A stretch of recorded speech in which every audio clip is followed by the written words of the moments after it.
थेट जाऊयात विजय वडेट्टीवार बोलतायत। चॅनलवर काही अशा बातम्या मला बघायला मिळाल्या।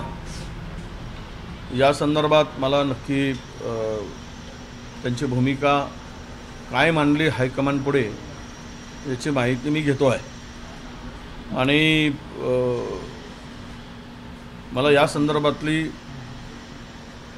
पूर्ण माहिती नाही, त्यामुळे मी यावर अधिक भाष्य करणं उचित होणार नाही। हो, देवेंद्र फडणवीस यांच्या नावावर शिक्कामोर्तब झाल्याची माहिती आहे मुख्यमंत्री म्हणून, कसं होतं तुम्ही? शुभेच्छा आहेत त्यांना। महाराष्ट्रामध्ये पुन्हा नवं सरकार पुन्हा शेतकऱ्यांसाठी काय करते, बेरोजगार प्रचंड वाढली, महागाई वाढली आणि अनेक प्रश्न महाराष्ट्रापुढे उभे ठाकले असताना त्या प्रश्नाला घेऊन आम्ही लढणं हे आमचं कर्तव्य आहे। आम्ही विरोधक म्हणून आमची भूमिका आम्ही पार पाडू। त्यांना आमच्या शुभेच्छा। आज मी यावर अधिक बोलणार नाही, पुढे बोलू। पण एक नक्की आहे, हे सरकार जनतेने निवडून दिलं आहे का, हा महाराष्ट्रातील जनता अगदी टाहो फोडून विचारते आहे। त्याचं उत्तरही मिळणं अपेक्षित आहे। पुढे ती चर्चा होईल। भाऊ, नेमकं तुम्हाला काय म्हणायचं आहे की हे जनतेच्या मनातलं सरकार आहे कसा तुमचा सवाल आहे? नेमका काय तुमचं? 2014 मध्ये मोदींची लाट होती, त्यावेळेस सुद्धा काँग्रेस 42 जागा आम्ही जिंकल्या। 19 मध्ये तर पुलवामासारख्या अनेक घटना घडल्यात आणि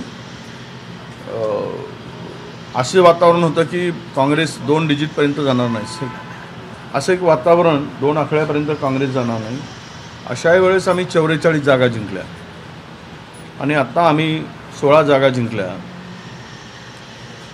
कुठलीही अशी वेव नव्हती, कुठलाही सरकारच्या विरुद्ध आक्रोश होता, सरकारच्या विरुद्ध जनमत होता आणि अशा स्थितीमध्ये हा जो स्ट्राईक रेट आम्ही बघतो आहे तो सगळं बघितल्यानंतर लोकांनाच प्रश्न पडला आहे की असं कसं झालं, असं कसं होऊ शकतं, हा प्रश्न लोक विचारत आहेत। त्यामुळे याचं विश्लेषण आम्ही आरामशीर करू, घाई न करणं चुकीचं आहे। पण एक आहे की लोकांचा एवढा आक्रोश असताना लाडकी बहीणच्या नावाने 5% मतं फिरलेही असतील आम्ही म्हणू, पण लाडकी बहीण पुढे करून पुन्हा दुसरा खेळा काही झाला का, दुसरा काही प्रयोग झाला का, ही जी चर्चा जनमानसामध्ये आहे ती माझ्याकडून नाही। तर त्यावरही आम्हाला अभ्यास करावा लागेल, आम्हाला विचार करावा लागेल। पण मी नक्की सांगेल की जनता आता प्रश्न जनतेला पडला आहे की असं कसं झालं, असं होऊच शकत नाही आणि महाराष्ट्रामध्ये हे शक्य नाही असं जनतेचं मत आहे।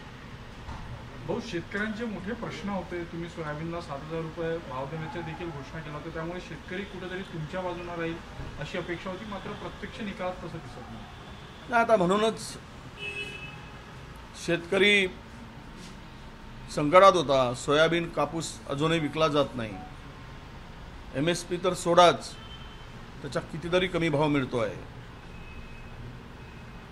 खूप गोष्टी आहेत, पीक विम्याचे पैसे मिळाले नाहीत, अवकाळी पावसाचे पैसे मिळाले नाहीत, अतिवृष्टीचे पैसे मिळाले नाही, सगळे शेतीमालाचे भाव पडलेत, महागाई उच्चांकावर आहे, मध्यमवर्गीयाला जगणं कठीण झालं आहे।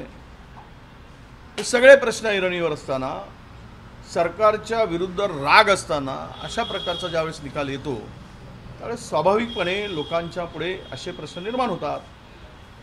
आता याचं समाधान आणि उत्तर याची वाट बघतो आम्ही। अजितदादा गटाकडून दावा केला जातोय की शरद पवारांचे जे आमदार निवडून आले 10 तेही अजितदादा गटाच्या संपर्कात आहे। नाही, आता कोणाच्याही संपर्कात राहोत, शेवट कसं आहे की सगळेच आता मोदीजी आणि शहाजी हे म्हणतील तेच होईल. आता राजे बोलायचं, राजा बोले और दल हले, वो दल वैसे ही हलता है. राजे जे करतील ते होणार आहे.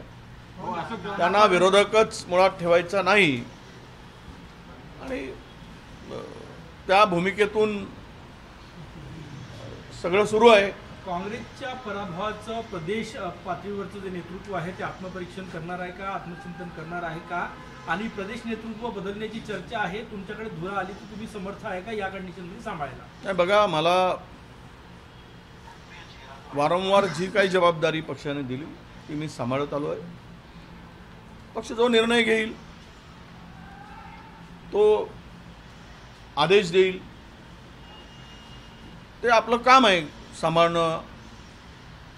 पक्षाचा निर्णय आम्हाला मान्य राहील. पण अनेक ठिकाणी पराभव झाले ते अंतर्गत वादामुळे झाल्यात असल्याची चर्चा आहे. एक सामान्य जे कार्यकर्ते आहेत, नेते आहेत, त्यांना सातत्याने वाटत होतं की बळकटी कुठून तरी वर्ण मिळाली असती तर अजून मोठा पुश लावता आला असता. हे बघा, या जरतरच्या गोष्टी आहेत. अमित शहाजी सारखा धुरंधर चाणक्य माणूस असताना सुद्धा शेवटच्या टप्प्यापर्यंत या तीनही लोकांना जागा वाटपाचा तिळा सोडवता आला नाही. हे काय वाद कमी नव्हता. जवळपास 34 ठिकाणी ज्यांचे बंडखोरी झाले होते, हा वाद नव्हता काय महायुतीमधला? ह्या जरतरच्या गोष्टी आहेत. खरं तर आमच्यामध्ये असा कुठला वाद दिसत?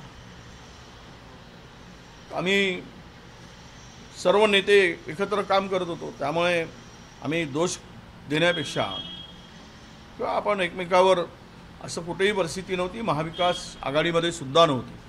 ठीक आहे, जागा वाटपापर्यंतच्या कुरबुरी तेवढ्या होतात. 3 पक्ष एकत्र आल्यानंतर ते तिथेही झालं, हे इथेही झालं. पण याचा अर्थ असा नाही की आम्ही एकमेकाच्या एका अपवाद वगळला तर आम्ही सामूहिक लढलो. पण हा निकाल मात्र आम्हाला धक्कादायक आहे, अनपेक्षित आहे.